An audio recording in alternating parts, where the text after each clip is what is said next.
कार्यक्रम शुरू होने में, और मैं आपसे निवेदन करता हूं कि अपनी अपनी कुर्सियों पे आप लोग बैठ जाएं। बहुत बहुत धन्यवाद। आप देख रहे हैं डाबरा समाचार से मनोज मिश्रा को, जो धूरी पारी गांव जो कुशीनगर में पड़ता है, नशा मुक्ति अभियान चल रहा है शिक्षा सेवा संस्थान के माध्यम से, जो आलोक गुप्ता के द्वारा यह अभियान चलाया जा रहा है, उसको मैं दिखा रहा हूं। निरंतर बने रहिए आप लोग मनोज मिश्रा के साथ, ऐसी ऐसी खबरों के साथ जो हर जगह पहुंच करके आप लोगों तक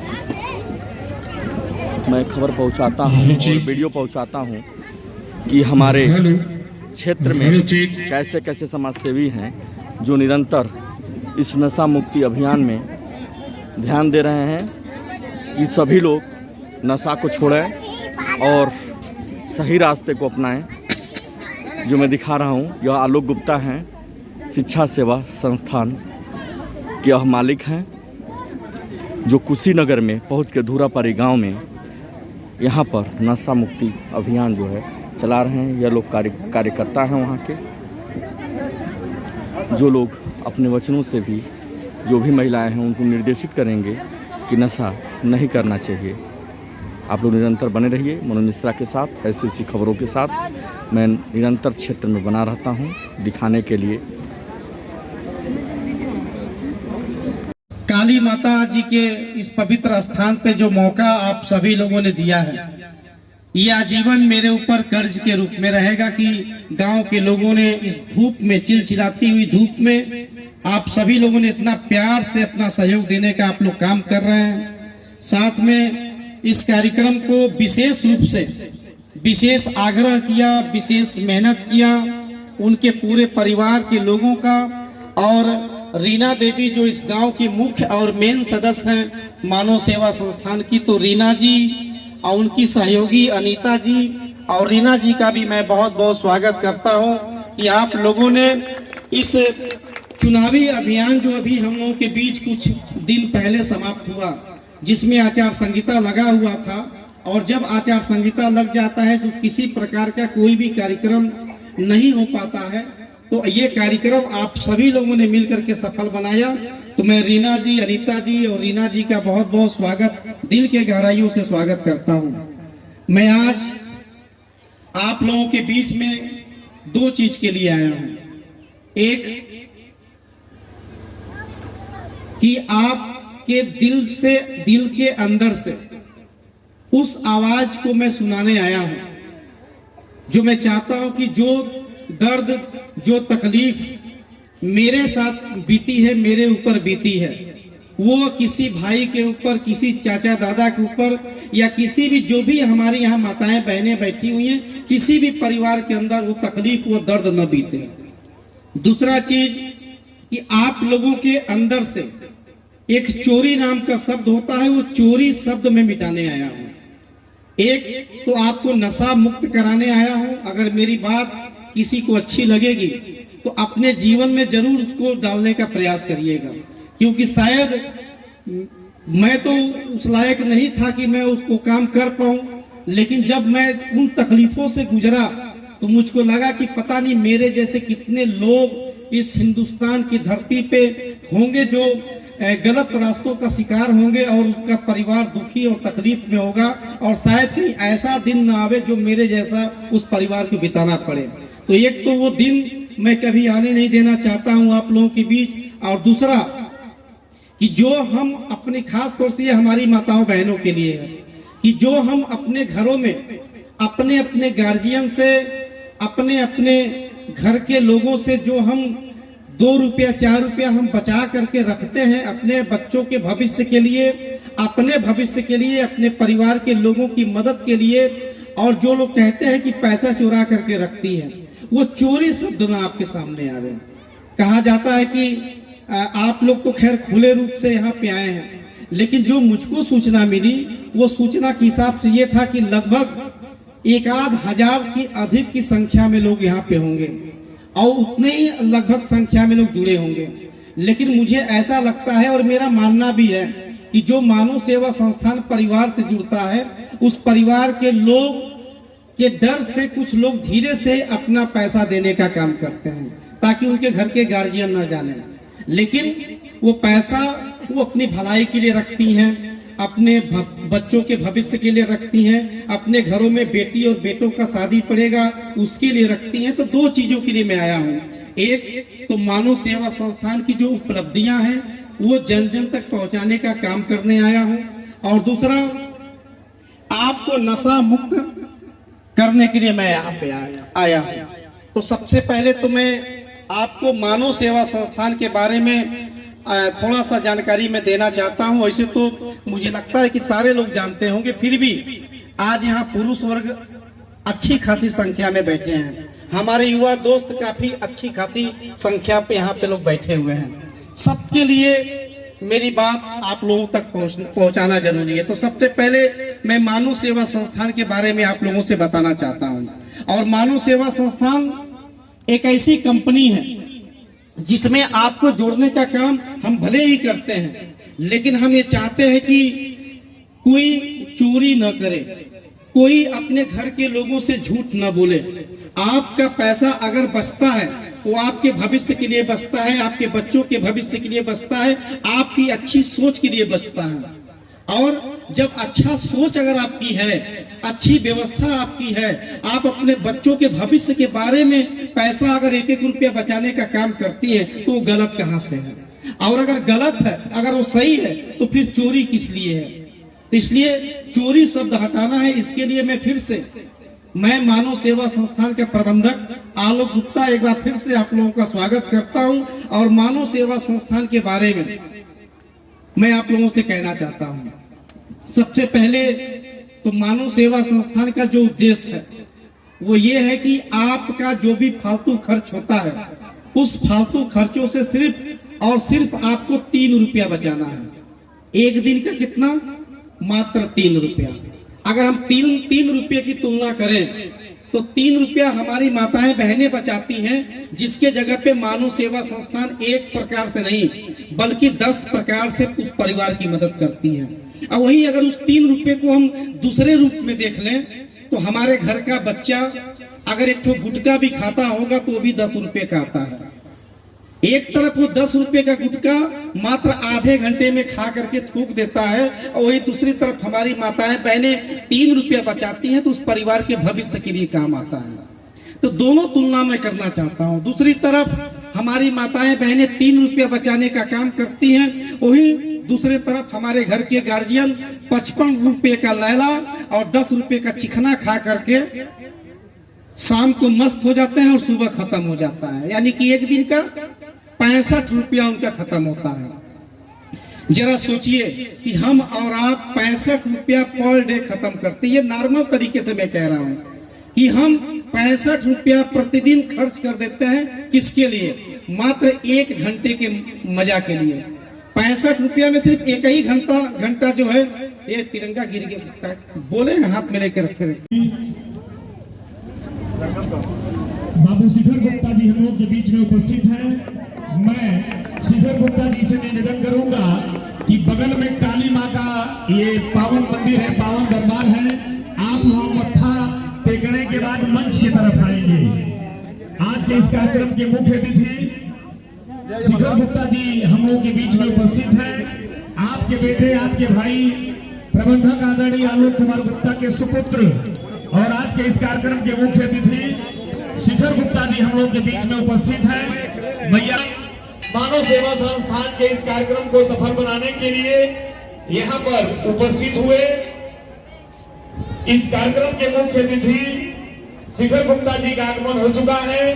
मानव सेवा संस्थान के प्रबंधक एवं जिला पंचायत सदस्य को जागृत करने का ये बेड़ा सरजू के पावन तट से होकर राप्ती नदी के पावन तट पर आकर के ये संपन्न हुआ है। साथ ही साथ मानव सेवा संस्थान के प्रबंधक आदरणीय आलोक कुमार गुप्ता जी की धर्मपत्नी पूर्व विधानसभा प्रत्याशी चिल्लू पार भारतीय जनता पार्टी की युवा नेत्री मैया सरजू के पावन तट से होकर राप्ती नदी के इस पावन तट पर आकर के समाहित हुआ है। आज के इस कार्यक्रम के मुख्य अतिथि जिला पंचायत सदस्य एवं प्रबंधक आदरणीय आलोक कुमार गुप्ता जी के सुपुत्र शिखर गुप्ता जी उपस्थित हैं। ताली बजा करके आप लोग स्वागत कर देंगे जोरदार तालियों की भी दोहराइए। अब संस्था के बारे में आदरणीय आलोक कुमार गुप्ता जी अपनी बातें आप लोगों के बीच में रखेंगे। और ये पिछले 28 साल से मेरे साथ हैं। मेरी पत्नी लगेंगी ये। उसके बाद इनके आने के बाद दूसरा नंबर आ गया इस लड़की का। खड़ा हो जाओ। ये नेहा गुप्ता है, ये मेरी बड़ी बेटी है। और इसके बाद एक लड़का और है, वो बंबई रहता है, तो वो वहां सेवा करता है, ये लोग यहाँ सेवा करते हैं। और उसके बाद जो छोटा वाला बेटा है शिखर गुप्ता, ये आपके बगल में बैठा हुआ है। और मैं आज ये एक बात कह के जाना चाहूंगा यहाँ से कि आज के डेट से ये आप मान लीजिएगा, इस गांव के जितने युवा दोस्त यहाँ पे दिखाई दे रहे हैं, इस गांव में जितने, कि आज से मैं अपने इस बेटे को चुनाव नहीं लड़ाऊंगा, ध्यान दीजिएगा। मैं बस इतना ही कहूंगा कि जब भी इस गांव से एक फोन अगर तुम्हारे पास जाए कि किसी के घर कोई घटना घट गई है, किसी का देहांत हो गया है, किसी के घर में किसी माँ बेटी बहन के वहां अगर शादी है, और तुम्हारे पास अगर फोन चला जाए, तो तुम्हारे पास कुछ हो पास पहुंचना और उस परिवार की सेवा करना, बाकी सब आगे पीछे देखा जाएगा। तो अब आज से इस बेटे को मैंने आप लोगों को सुपुर्द किया, दान कर दे रहा हूं। जाइए, काली माता के सामने मैं कसम खा के कहता हूं, जाइए, मैंने अपने बेटे को आप सभी लोगों के सुख दुख में शामिल होने के लिए मैं दान कर रहा हूं। अब आप लोग को तय करना है कि बेटा समझना है कि भाई समझना है। प्यास लगेगा तो पानी पिलाएंगे कि नहीं पिलाएंगे, और भूख लगेगा तो खाना अपने हाथ से खिलाएंगे कि नहीं खिलाएंगे, ये आप लोगों पर तय करता हूं मैं। बाकी अब मैं आता हूं फिर से उसी लाइन में जिस लाइन को मैं छोड़ दिया था। मैंने कहा कि ये मेरी मजबूरी थी, और ये मजबूरी हर परिवार में आती है, जिसके परिवार में बेटियां होती हैं, जिसके परिवार में बेटे होते हैं।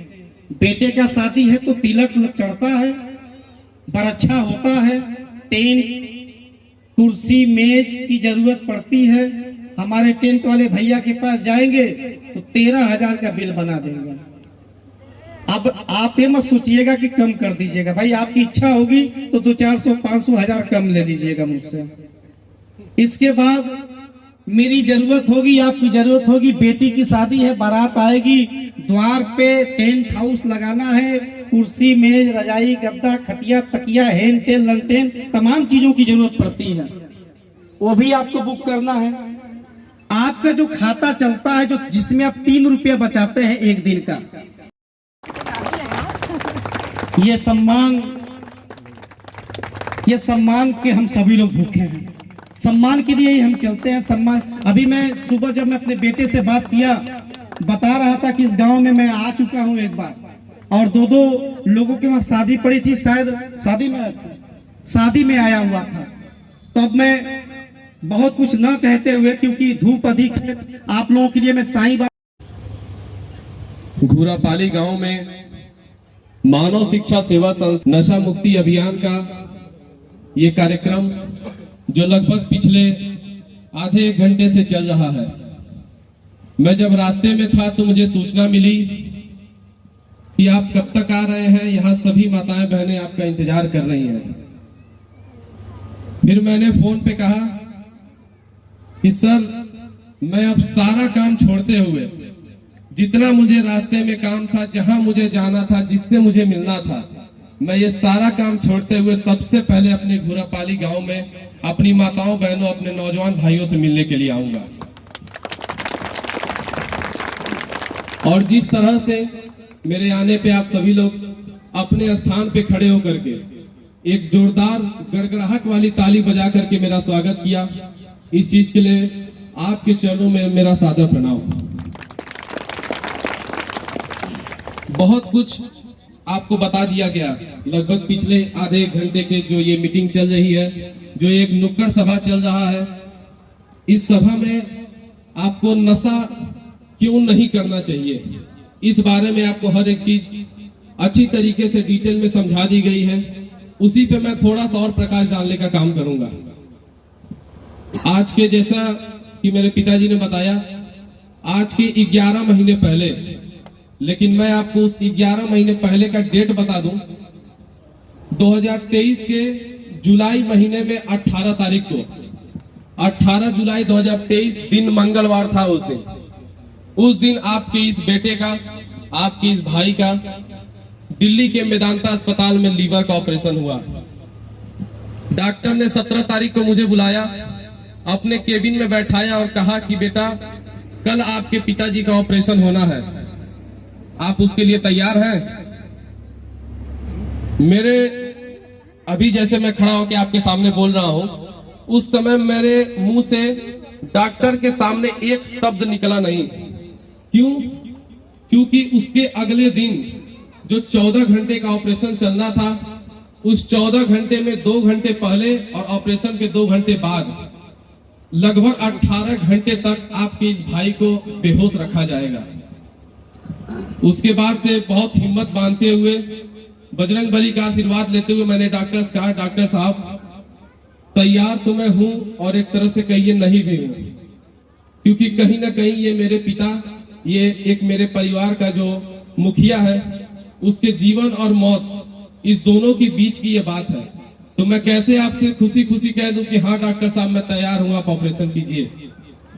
डॉक्टर साहब से मैंने कहा कि डॉक्टर साहब मेरे पिताजी जिंदा बचेंगे या नहीं? डॉक्टर ने कहा 80% उम्मीद है कि नहीं बचेंगे।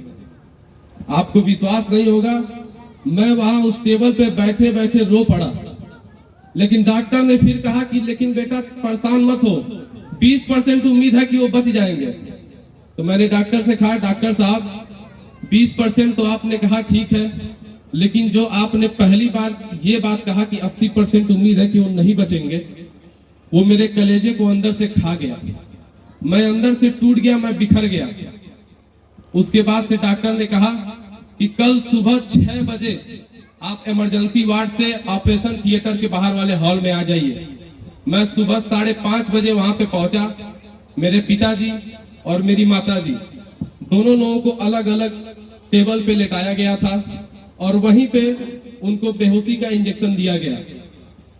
आपको विश्वास नहीं होगा, लगभग सुबह 6 बजे की ये बात है और सुबह लगभग 5 बजे मैं उठा था।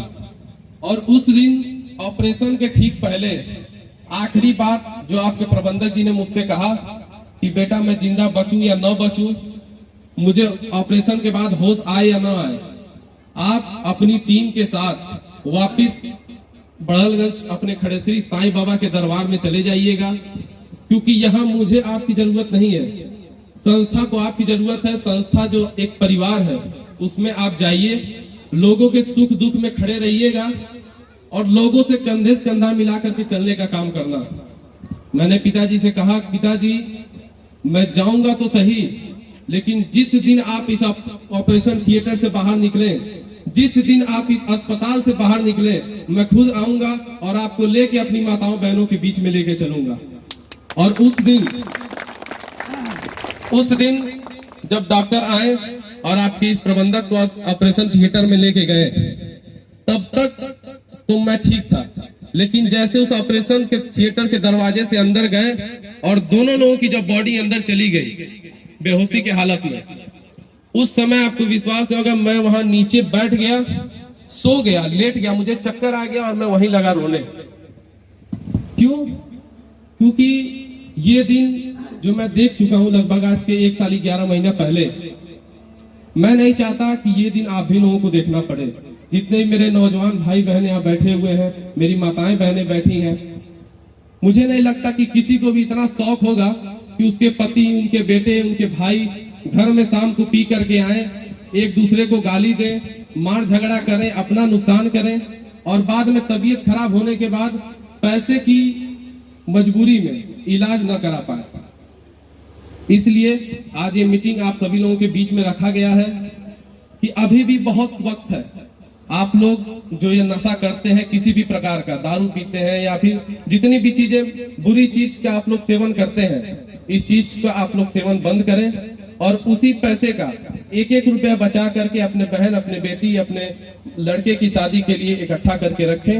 और उसी चीज के बारे में अभी मेरे पिताजी ने आपको बताया कि जो आप हर दिन 3 रुपया बचाने का काम करते हैं, उस 3 रुपए से हम आपको लगभग 10-15 तरीके की मदद मानव शिक्षा सेवा संस्था द्वारा देते हैं।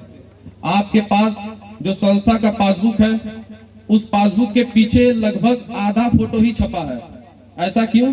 क्योंकि पासबुक छोटा है और आपके संस्था द्वारा इतनी सारी सोच रहे थे कि इस समय इतनी गर्मी, इतनी धूप हो रही है, क्या प्रोग्राम सफल हो पाएगा, लोगों की भीड़ हो पाएगी, लोग हमको सुनने के लिए, मानव सेवा संस्थान के विचारों को सुनने के लिए क्या लोग उपस्थित होंगे? ये बातें हम लोग सोचने विचारने पे मजबूर थे।